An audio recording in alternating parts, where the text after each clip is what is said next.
अब हम स्टार्ट करने जा रहे हैं HTML के अंदर अपना चैप्टर 2, जिसमें हम एक और लेवल ऊपर बढ़ के HTML को सीख रहे होंगे। इस चैप्टर के अंदर हम इनलाइन एंड ब्लॉक एलिमेंट्स के बीच के डिफरेंसेस समझेंगे, सिमेंटिक टैग्स के बारे में बात करेंगे। पीछे जो हमने पोर्टफोलियो जैसे प्रोजेक्ट्स बनाए हैं उनको हम मिनी प्रोजेक्ट की तरह समझ सकते हैं। एक्टिविटीज जो की थी उनमें हम एक लेवल और बढ़कर कुछ चीजों को ऐड करने वाले हैं और कुछ सवालों को प्रैक्टिस करेंगे एंड और ज्यादा अच्छे अच्छे कॉन्सेप्ट्स को सीखने वाले हैं।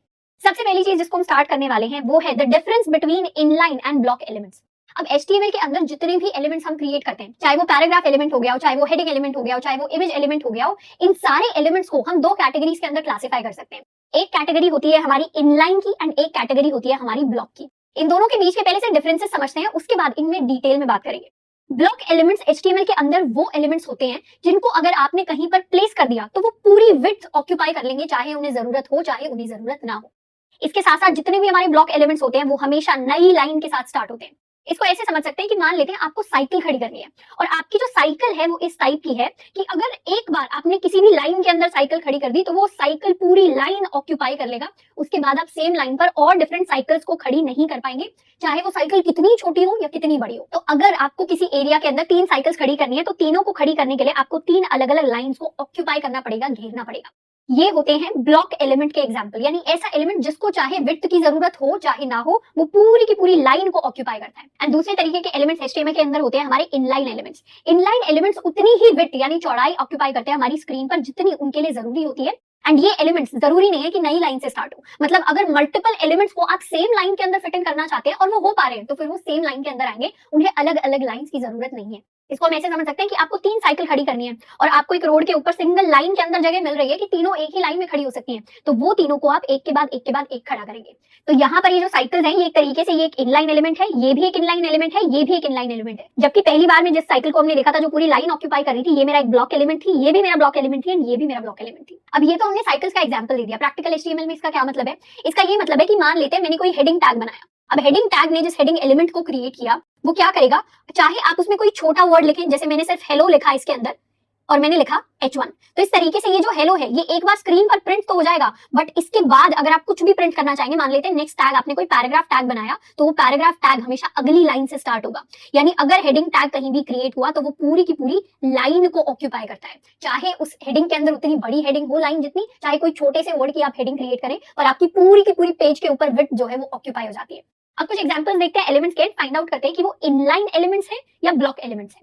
यहाँ पर एक बार और रिवाइज कर लेते हैं। इनलाइन एलिमेंट्स हमारे वो एलिमेंट्स होते हैं जो सिर्फ उतनी जगह लेते हैं, जो लाइन के अंदर रहते हैं उतनी जगह लेते हैं जितनी उन्हें जरूरत हो। ब्लॉक एलिमेंट्स जो पूरा ब्लॉक ऑक्यूपाई कर लेते हैं, ब्लॉक यानी पूरी लाइन ऑक्यूपाई कर लेते हैं। सबसे पहले बात करते हैं हेडिंग एलिमेंट की। हेडिंग एलिमेंट में मैंने ऑलरेडी बता दिया कि ये मेरा एक ब्लॉक एलिमेंट होता है, और इस चीज को वेरीफाई कैसे करें? इस चीज को वेरीफाई करने के लिए हम एक हेडिंग एलिमेंट को क्रिएट करने वाले हैं अपनी HTML फाइल के अंदर। सबसे पहले एक HTML फाइल क्रिएट करेंगे, इसको मैं नाम देने वाली हूँ classroom.html। ये मेरी लाइन क्रिएट हो गई। अब मैं यहाँ पर क्या करूंगी, एक एक्सक्लेमेशन लिखूंगी, एंटर प्रेस करूंगी। हम ऑलरेडी बात कर चुके हैं, ये मेरा पूरा बॉयलर प्लेट कोड है। बॉयलर प्लेट कोड के अंदर मेरे टाइटल में मैं क्या लिखने वाली हूँ, टाइटल में लिखूंगी इनलाइन वर्सेस ब्लॉक। तो मेरे डॉक्यूमेंट का नाम ये होने वाला है। अब जो मेरा बॉडी टैग है उसके अंदर मैं एक हेडिंग टैग बनाने वाली हूँ। हेडिंग टैग में मैंने H1 से अपना हेडिंग टैग बनाया, इसके अंदर मैं लिखूंगी हेलो वर्ल्ड।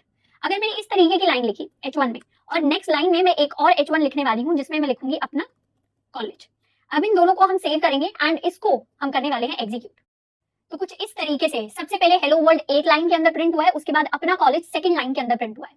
तो हेलो वर्ल्ड को सिर्फ इतनी ही जगह की जरूरत थी, पर फिर भी इसने क्या किया, पूरी की पूरी लेंथ को ऑक्यूपाई कर लिया और अपना कॉलेज को फर्स्ट लाइन में फिट इन नहीं होने दिया। इसको हम इंस्पेक्ट करके भी वेरीफाई कर सकते हैं। जैसे मैं यहाँ पर क्लिक करूं इंस्पेक्ट एलिमेंट करने के लिए, तो मुझे दिख रहा है कि यहाँ पर हाईलाइट होने वाला ब्लू एरिया क्या है, पूरी की पूरी विड्थ को दिख रहा है, यानी पूरे के पूरे ब्लॉक में फैली हुई है मेरी हेडिंग 1, और जो मेरी हेडिंग 2 है वो भी पूरे के पूरे ब्लॉक के अंदर फैली हुई है। तो जो मेरा हेडिंग एलिमेंट है मैं यहाँ से वेरीफाई कर सकती हूँ 2 हेडिंग्स को साथ में लिख के कि दोनों अलग अलग लाइंस पर आ जाती हैं, इवन दो दोनों के अंदर जो वर्ड्स है वो बहुत छोटे हैं जिन्हें पूरी लाइन की जरूरत नहीं है, पर फिर भी एलिमेंट पूरी लाइन ऑक्यूपाई करेगा। नेक्स्ट एलिमेंट जिसकी हम बात करने वाले हैं ये है मेरा पैराग्राफ एलिमेंट। अब पैराग्राफ एलिमेंट को लिखते टाइम हमने ऑलरेडी पहले देख रखा था कि अगर हम चीजों को अलग अलग लाइन पर लाना चाहें तो उसके लिए हम डिफरेंट कंटेंट को अलग अलग पैराग्राफ्स के अंदर डिवाइड कर सकते हैं। तो यहीं से हमें आइडिया लग जाना चाहिए कि मेरा पैराग्राफ एलिमेंट भी एक ब्लॉक एलिमेंट है, यानी एक पैराग्राफ के अंदर चाहे आप कितना भी कंटेंट रखें वो पूरी की पूरी विड्थ को जो उसके पास अवेलेबल है उसको ऑक्यूपाई करता है।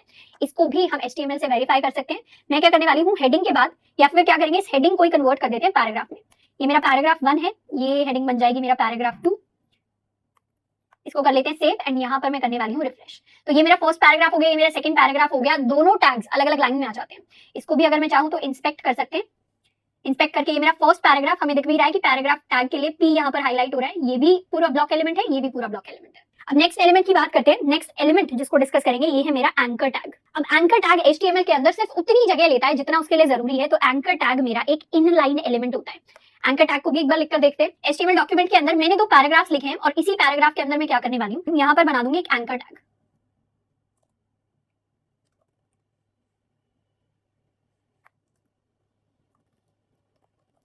google.com एंड यहाँ पर आएगा गूगल मी एंड सिमिलर चीज हम करने वाले हैं एक और नेक्स्ट लाइन में, और ये हो जाएगा मेरे पास facebook.com और यहाँ पर मैं लिखूंगी facebook me।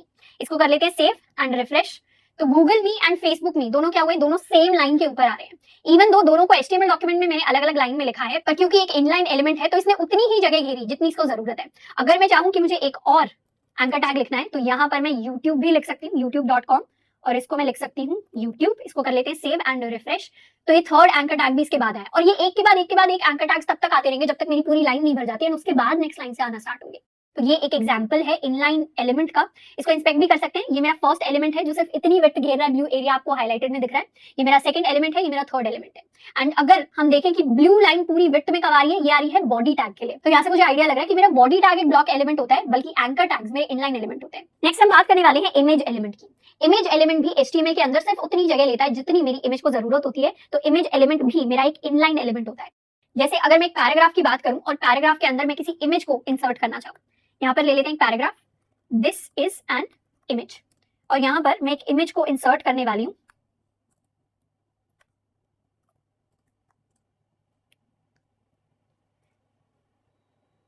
ऑरेंज के लिए सर्च कर लेते हैं ऑरेंज इमेज, और यहाँ से इस इमेज का मैं एड्रेस कॉपी करने वाली हूँ। इसको कर लेते हैं सेव एंड नाउ रिफ्रेश। तो यहाँ पर इवन दो ये इमेज थोड़ी सी बड़ी हो गई, देखकर पता नहीं चलेगा, पर हम इंस्पेक्ट अगर कर ले तो इस इमेज पर जो ब्लू हाईलाइट आया है वो सिर्फ इमेज की विड्थ जितना है। अगर ये सच में ब्लॉक एलिमेंट होता तो पूरी विड्थ को ऑक्यूपाई करता, बट अभी ये इमेज क्या आ रही है, सेम लाइन के, मतलब जिस लाइन में मैंने दिस इज एन इमेज लिखा है उसी सेम लाइन में मेरी इमेज डिस्प्ले हो रही है। इमेज नेक्स्ट लाइन में डिस्प्ले नहीं हो रही।